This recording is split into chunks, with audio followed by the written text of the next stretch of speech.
श्री स्वामी समर्थ. श्री स्वामी चरित्र सारामृत मराठी अध्याय 12.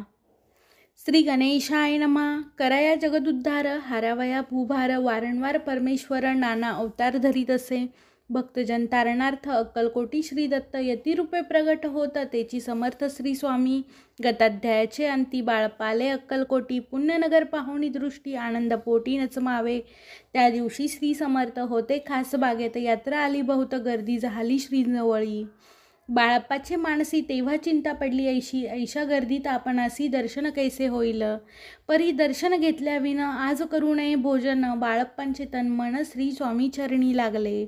दर्शनेच्छा उत्कट चित्ती. खडी साखर घेऊनी हाती. गर्दी माझी प्रवेश करती. स्वामी सनिंद वातले. अजानुबाहू सुहास्यवदन. श्री स्वामी मूर्ती पाहून बाळप्पाने धावणी दृढ धरिले चरण. कंठ सद्गदित झाला. चरणी भाळ ठेविला. क्षणिक मी पण विसरला. परम तोषला मानसी. गंगा मिनली सागरी. तैसे तरंग जला भीतरी. तैसे बाळप्पा त्यास अवसरी. श्री स्वामी चरणी दृढ झाले. मधुस्तव भ्रमर जैसा. कमल पुष्पण सोडी सहसा.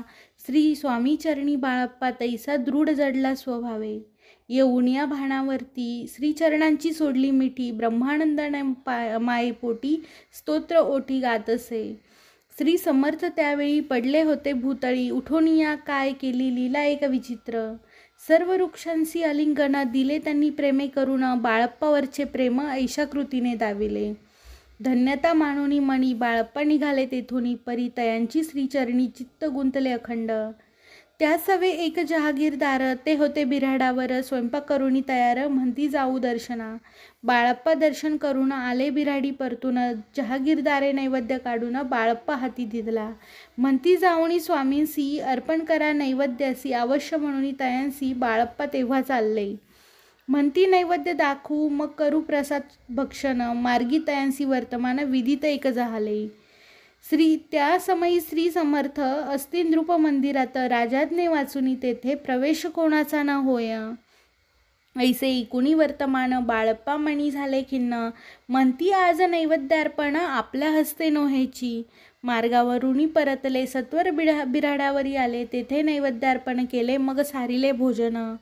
नित्य प्रातकाळी उठून षटकर्मा ते आचरून. घेऊनी स्वामी दर्शन जपा लागी बैसावे.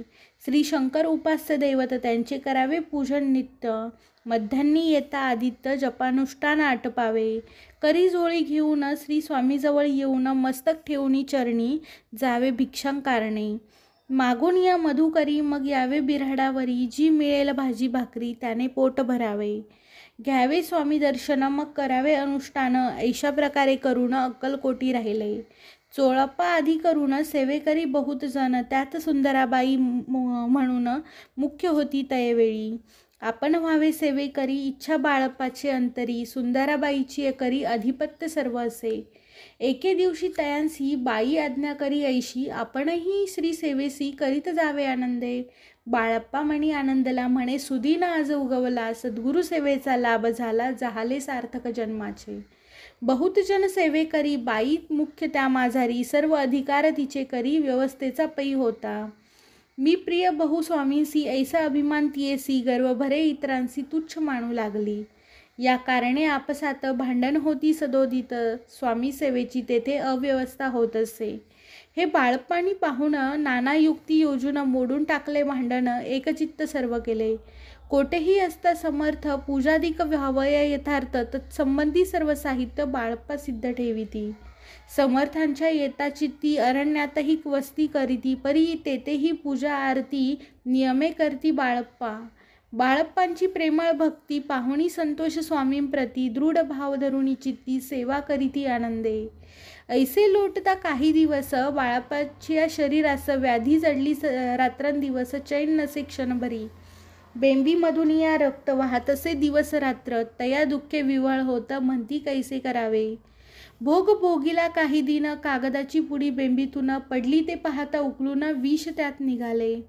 पूर्वी कोण्या कृतघ्ने बाळप्पासी यावे मरण. विष दिदले कानोल्यातून पडले आज बाहेर. स्वामी कृपेने आजवरी गुप्त राहिले होते उदरी. सद्गुरु सेवा त्यांचे करी व्हावी लिखित विधींचे. आजवरी बहुतांपरी बाळप्पा करी चाकरी, तयांचे अंतरपरी स्वामी मैन झाले. प्रत्येक सोमवारी तयांनी महादेवाची पूजा करुनी मग यावे परतोनी स्वामी सेवा कारणे. हे पाहुणी एके दिवशी बाई विनवी समर्थांसी, आपण सांगून या बाळप्पासी शंकर पूजनी वर्जावे. तैसी आज्ञा तयांप्रती एके दिनी समर्थ करती, परी बाळप्पाची या चित्ती विश्वास काही पटेना. बाईच्या आग्रहावरून समर्थ दिली आज्ञा जाणं, हे नसेल सत्यपूर्ण, विनोद केला निश्चय. पूजा करणे उचित न करावी हेची सत्य, यापरी चिठ्ठ्या लिहित प्रश्न पाहत बाळप्पा. एक चिठ्ठी तयातून उचलून पाहता वाचून, न करावी पूजन तिये माझी लिहिलेसे. तेव्हा सर्व भ्रांती फिटली, स्वामी आज्ञा सत्य मानिली, ही भानगड पाहिली श्रीपाद भटजीने. समर्थांचा पूर्ण भक्त, चोळप्पा नामे विख्यात, तयाचा हा जामात श्रीपाद भट्ट जाणीजे. स्वामींपुढे भक्तजन ठेविती द्रव्यादी काढून, ते सुंदराबाई उचलून नेत असे सत्वर. पुढे चोळप्पांप्रती अल्प होई द्रव्यप्राप्ती, बाळप्पांमुळे म्हणती नुकसान आपले होत असे. तेव्हा जामात शशूर उभयंता करती विचार, बाळप्पा ते आता दूर केले पाहिजे युक्तीने. श्रीपाद भट्ट एके दिवशी काय बोलती बाळप्पासी, दारापुत्र सोडून देशी आपण येथे राहिला. आपण आल्यापासूनही आमचे होते नुकसान, ऐसे बोल ऐकून बाळप्पा मनी खिन्न झाला. बाळप्पा बोले वचन, तुमचे अन्न खाऊन करतो तुमचे नुकसान, व्यर्थ माझा जन्म हा. स्वामींनी माझा आज्ञा द्यावी, मी जातो आपल्या गावी, परी युक्ती योजावी, आज्ञा होईल ऐशीच. श्रीपाद भट्टे एके दिवशी विचारले समर्थांसी, कुलदेवतेच्या दर्शनासी जावया इच्छी बाळप्पा. ऐसे ऐकून या समर्थ हास्यमुखे काय बोलत, कुलदेवेचे दर्शन नित्य बाळप्पा येथे करीत असे. तेव्हा निरुत्तर झाला, ऐसा उपाय खुंटला. मग तयाने पाहिला कारभार चिठ्ठ्यांचा. त्याने पुसिले वर्तमान, बाळप्पा सांगे संपूर्ण. श्रीपाद भट्टे ऐकून कापट्टमणी आणले. म्हणे जावया आपणासी, समर्थन देती आज्ञेसी, तरी टाकुनी चिठ्ठ्यांसी आज्ञा घ्यावी आपण. तयांची कपट न जाणूनी अवश्य म्हणे त्याच दिनी 2 चिठ्ठ्या लिहून उभयंतांनी टाकल्या. चिठ्ठी आपल्या करी भटजी उचली सत्वरी, तेथे राहुनी चाकरी करी, ऐसे लिहिलेसे. भटजी मनी खिन्न झाला, सर्व उपाय खुंटला. महाराज आता बाळप्पाला न सोडतील निश्चय. स्वामींचरणी दृढ भक्ती बाळप्पाची जडली होती, कैसा दूर तयांप्रती करीतील यती. दया जे केवळ दया घण, भक्त काज कल्पद्रुम, विष्णू शंकर दोघे जण, तयांसी सदैव शरण. इति श्री स्वामीचरित्र सारामृत नाना प्राकृत कथा संमंत, सदा प्रेमळ परिसोत, द्वादशोध्याय गोढा. श्री राजाधिराज योगीराज श्री स्वामी समर्थ महाराजार्पण मत्सु. श्री स्वामी समर्थ.